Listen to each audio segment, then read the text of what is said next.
Welcome back to DMS online classes.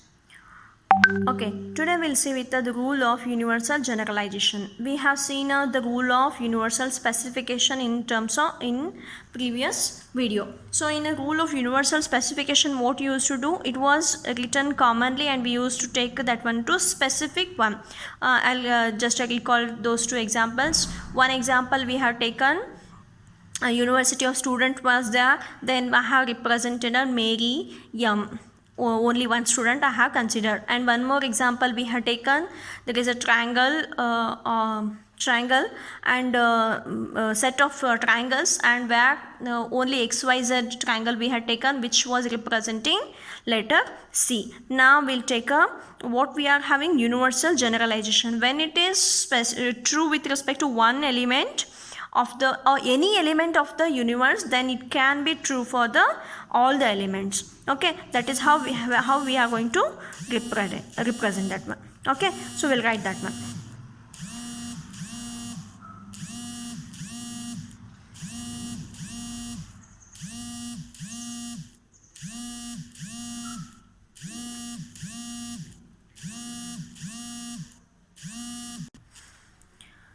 I'll just read it out. If open statement P of X is proved to be true when X is replaced by any arbitrarily chosen element C from given universe, then the universally quantified statement for all X P of X is true. Okay, so what we can do now? So if an open statement P of X is proved to be true with the X is replaced by any arbitrary. So I just said no, from given universe I'll be replacing that one. I'll be taking any of the randomly, I'll be picking any of the variable. Okay, then it is going to be true with that one. So we can call that one as a for all X P of X. Right? The rule extends beyond a single variable in variable. So if for example for given open statement Q of X comma Y, that is proved to be true when X and Y are replaced by arbitrarily chosen elements from the same universe or their respective, then the universally quantified statement for all X for all Y Q of X comma Y or for all X comma Y Q of XY is going to be true. Okay, similarly the result holds good for 3 or more variables. Okay, I'll just explain you. Let us take here P of X we have taken, and I'll be replacing this X with any of the randomly chosen or arbitrarily chosen element C. Then if it is true with all the elements of the universe, then for all X P of X I can write, and which is going to be true. Similarly P of xy I have taken. Now here I have taken a one element, one variable. Here I am going to take a two variables P of xy, that is C and D will take. Okay, now for any of the C and D from the universe, if it is true, that is statement P of xy, then we can say for all X for all Y Q of xy is also true. Okay, so here is one example.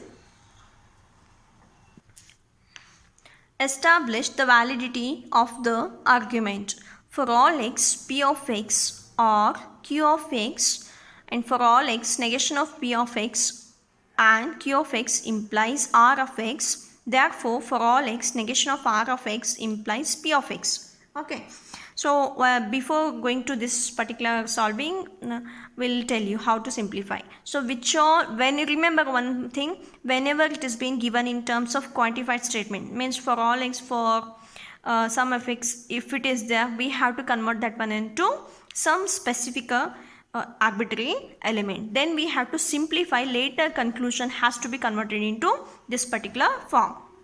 Okay, so first you write element C is the universe assigned for the argument, since the conclusion is in a universal quantified.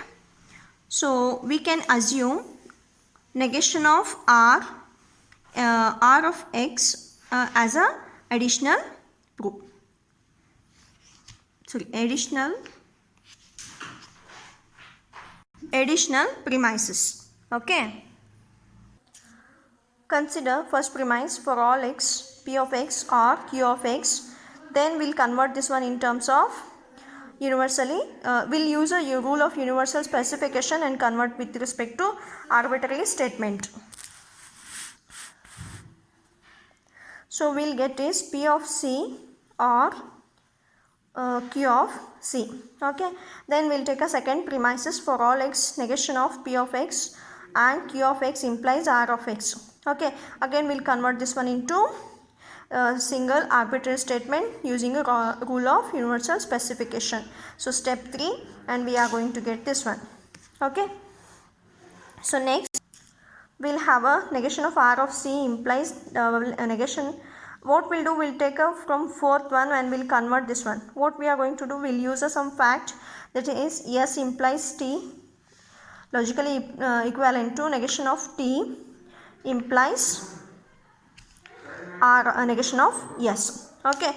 So when we are going to convert, why we need to convert means because I cannot apply any of the laws over here to and I want a negation of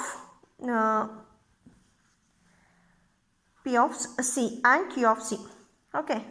So what we are going to do, we'll get a negation of r of c implies negation, double negation of p of c. Okay. So then after this, from this to this step, we'll use a De Morgan's law if we apply, and also we'll get here double negation. So we'll get a law of double negation.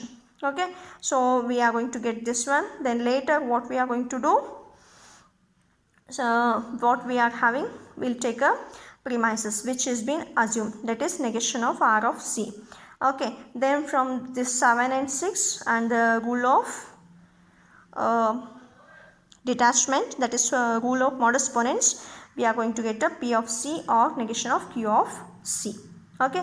Once it is done, next we are going to have 2 and 8 will be getting rule of conjunction. If we use, we'll be getting this one. Okay. So once it is done, we can apply distributive law over here. So I'll take a p of c outside and rest of the things I'll keep inside. Okay. So that is one thing. From this one, that is from the 10, and q of c and negation of q of c is, we'll be getting, which is logically equivalent to f naught. Okay. So if we apply that law, we will be getting p of c. Okay. So now it is in terms of single arbitrary element. So I have to convert that one into quantified statement. So I'll be using the today's law, that is rule of your universal generalization, and I'll be getting for all x, negation of r of x implies p of x. Okay. That is how we need to simplify. I'll be giving you one homework.